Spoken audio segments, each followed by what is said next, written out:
gradualism.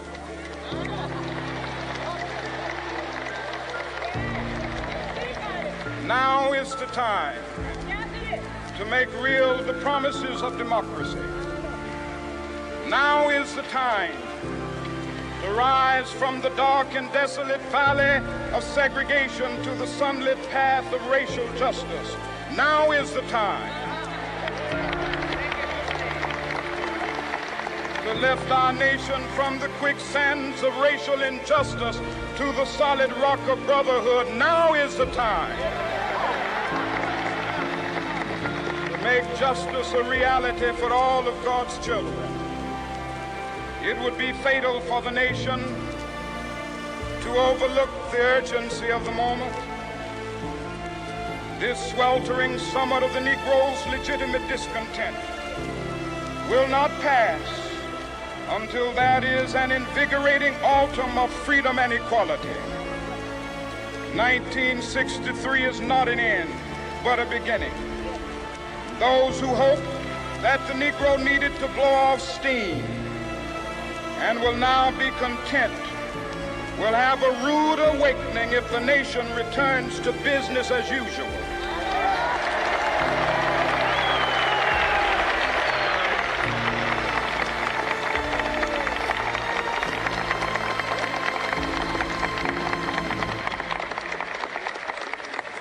There will be neither rest nor tranquility in America until the Negro has granted his citizenship rights. The whirlwinds of revolt will continue to shake the foundations of our nation until the bright day of justice emerges. But that is something that I must say to my people who stand on the warm threshold which leads into the palace of justice. In the process of gaining our rightful place, we must not be guilty of wrongful deeds. Let us not seek to satisfy our thirst for freedom by drinking from the cup of bitterness and hatred.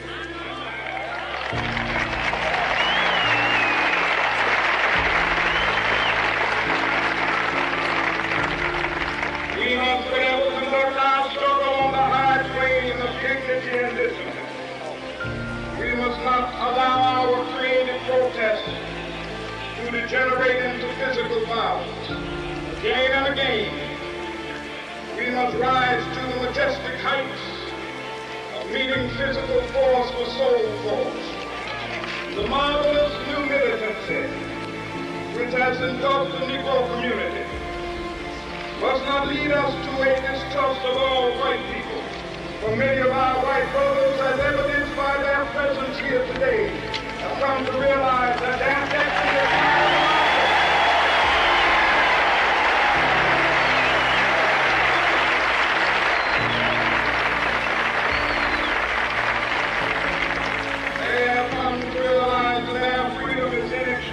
is bound to our freedom. We cannot walk alone. As we walk, we must make the pledge that we shall always march ahead. We cannot turn back. There are those who are asking the devotees of civil rights, when will you be satisfied? We can never be satisfied as long as the Negro is the victim of the unspeakable horrors of police brutality.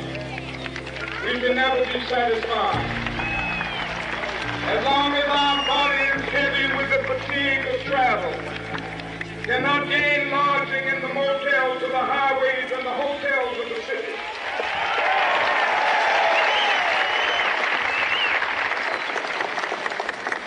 We cannot be satisfied as long as a Negro in Mississippi cannot vote and a Negro in New York believes he has nothing for which to vote.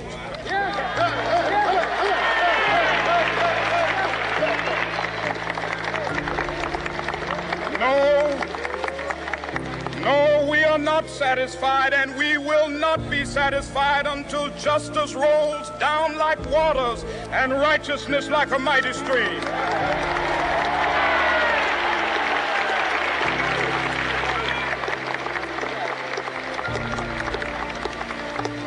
I'm not unmindful that some of you have come here out of great trials and tribulations.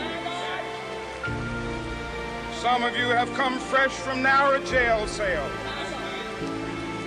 Some of you have come from areas where your quest for freedom left you battered by the storms of persecution and staggered by the winds of police brutality. You have been the veterans of creative suffering. Continue to work with the faith that unearned suffering is redemptive. Go back to Mississippi. Go back to Alabama. Go back to South Carolina. Go back to Georgia. Go back to Louisiana. Go back to the slums and ghettos of our northern cities, knowing that somehow this situation can and will be changed. Let us not wallow in the valley of despair. I say to you today, my friend,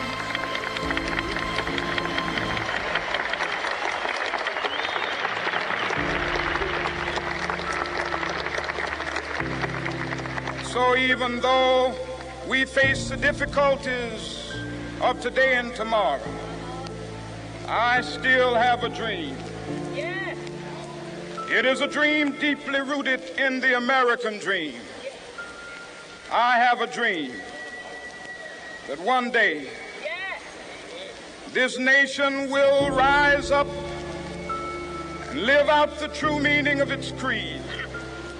We hold these truths to be self-evident, that all men are created equal.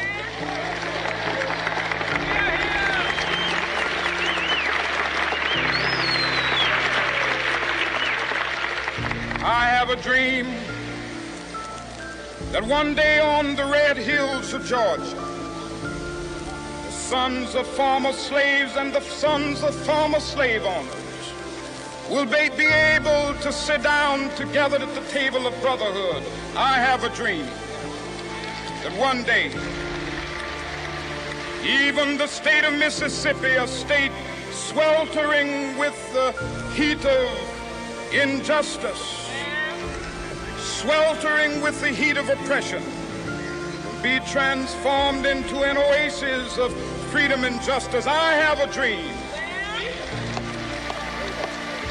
that my 4 little children will one day live in a nation where they will not be judged by the color of their skin, but by the content of their character. I have a dream today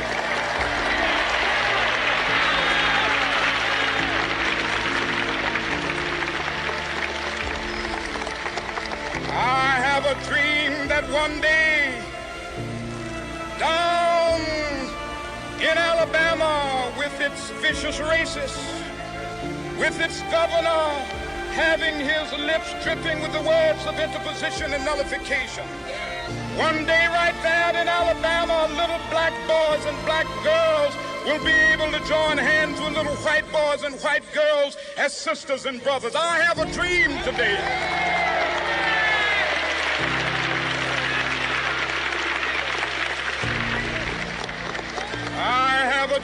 that one day every valley shall be exalted, and every hill and mountain shall be made low. The rough places will be made plain, and the crooked places will be made straight. And the glory of the Lord shall be revealed, and all flesh shall see it together. This is our hope. This is a faith that I go back to the South with. With this faith, we will be able to hew out of the mountain of despair a stone of hope.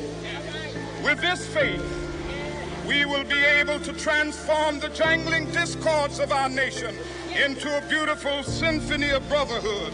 With this faith, we will be able to work together, to pray together, to struggle together, to go to jail together, to stand up for freedom together, knowing that we will be free one day. This will be the day.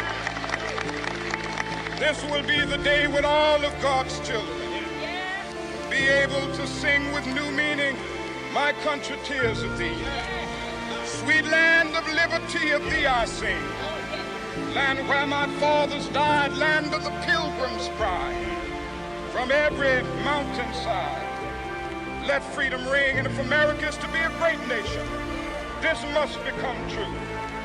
So let freedom ring. From the prodigious hilltops of New Hampshire, let freedom ring. From the mighty mountains of New York, let freedom ring. From the heightening Alleghenies of Pennsylvania, let freedom ring. From the snow-capped Rockies of Colorado, let freedom ring. From the curvaceous slopes of California. But not only that, let freedom ring from Stone Mountain of Georgia. Let freedom ring from Lookout Mountain of Tennessee. Let freedom ring from every hill and molehill of Mississippi, from every mountainside. Let freedom ring. And when this happens, when we allow freedom to ring, when we let it ring from every village and every hamlet, from every state and every city, we will be able to speed up that day when all of God's children, black men and white men, Jews and Gentiles,